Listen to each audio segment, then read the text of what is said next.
इस सवाल में पूछ रहा है for a moderately skewed distribution which of the following relationship holds. यहाँ चार ऑप्शन दिए हैं। चारों ऑप्शन में हम देख रहे हैं कि मीन मीडियन मोड का आपस में रिलेशनशिप दिया हुआ है। इन चारों में से कौन सा रिलेशनशिप करेक्ट है जब डेटा डिस्ट्रीब्यूशन मॉडरेटली स्क्यूड है, ये हमें पता करना है।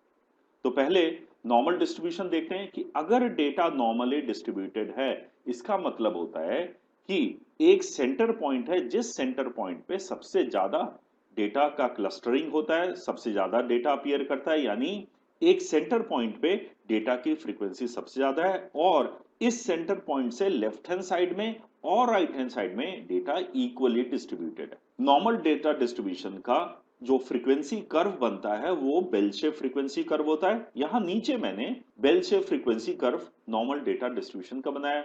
नॉर्मल डेटा डिस्ट्रीब्यूशन के सिचुएशन में हम देख रहे हैं कि मीन, मीडियन और मोड तीनों की वैल्यू सेम होती है। लेकिन अगर डेटा स्क्यूड है, इसका मतलब कि डेटा नॉर्मली डिस्ट्रीब्यूटेड नहीं है, तो डेटा या तो पॉजिटिव साइड में स्क्यू हो सकता है या नेगेटिव साइड में स्क्यूड हो सकता है। पॉजिटिव साइड में स्क्यूड का मतलब है कि डेटा का स्क्यूनेस राइट साइड में है। इसका मतलब होता है कि जैसे जैसे एक्स की वैल्यू बढ़ रही है, वैसे वैसे जो डेटा की फ्रीक्वेंसी है वो कम होती जा रही है। और लेफ्ट हैंड साइड में स्क्यूनेस का मतलब या नेगेटिव स्क्यूनेस का मतलब होता है कि जैसे जैसे एक्स डेटा की वैल्यू बढ़ रही है, वैसे वैसे डेटा की फ्रीक्वेंसी बढ़ती जा रही है। तो जब डेटा डिस्ट्रीब्यूशन मॉडरेटली स्क्यूड होता है, इंपिरिकल एविडेंस से ये प्रूफ हुआ है कि mean minus mode is equal to 3 times of mean minus median.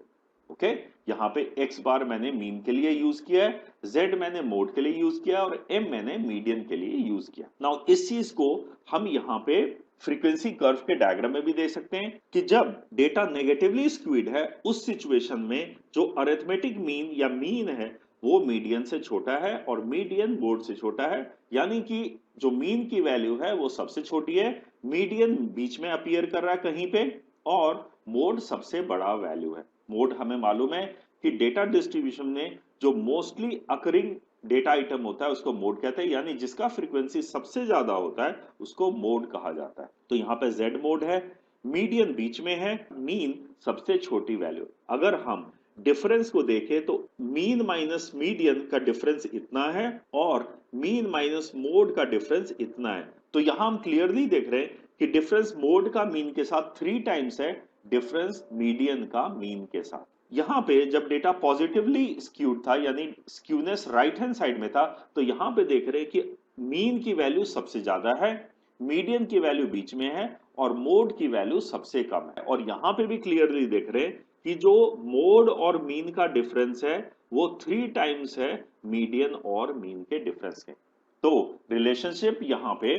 Mean minus mode is equal to 3 mean minus median, ये ऑप्शन करेक्ट ऑप्शन। अगर हम मीन मीडियन मोड के ये स्टैंडर्ड रिलेशनशिप को रीअरेंज करेंगे तो हमारे पास mean minus mode is equal to 3 mean minus 3 median आ जाएगा। और फर्दर जब इस रीअरेंज करेंगे तो मीन की वैल्यू आ जाएगी 3/2 मीडियन माइनस 1/2 मोड, मोड की वैल्यू आ जाएगी 3 मीडियन माइनस 2 मीन और मीडियन की वैल्यू आ जाएगी 1/3 मोड प्लस 2/3 मीन। इसका मतलब क्या हुआ, अगर हमें इन तीनों सेंट्रल टेंडेंसी की वैल्यू में से दो सेंट्रल टेंडेंसी की वैल्यू अगर दी हुई है तो हम तीसरे सेंट्रल टेंडेंसी की वैल्यू निकाल सकते हैं। मीन मीडियन मोड को डेटा का सेंट्रल टेंडेंसी वैल्यू भी कहा जाता है। सो आई होप इस सवाल के जरिए आपको मीन मीडियन मोड का रिलेशनशिप समझ में आ गया होगा। नेगेटिवली स्क्यूड डिस्ट्रीब्यूशन या skewed to the left distribution, normal distribution, positively skewed distribution क्या होता है, उसका फ्रीक्वेंसी कर्व किस तरह का होता है, ये आपको समझ में आ गया हो। फिर भी अगर आपका कोई डाउट है, नीचे कमेंट सेक्शन में आप अपने डाउट पूछ सकते हैं। 100 सेंटम चैनल को सब्सक्राइब करें। इसका एडवांटेज होगा कि जो भी मैं वीडियो अपलोड करूंगा वो डायरेक्टली आपके इनबॉक्स में आ जाएगा। Thank you.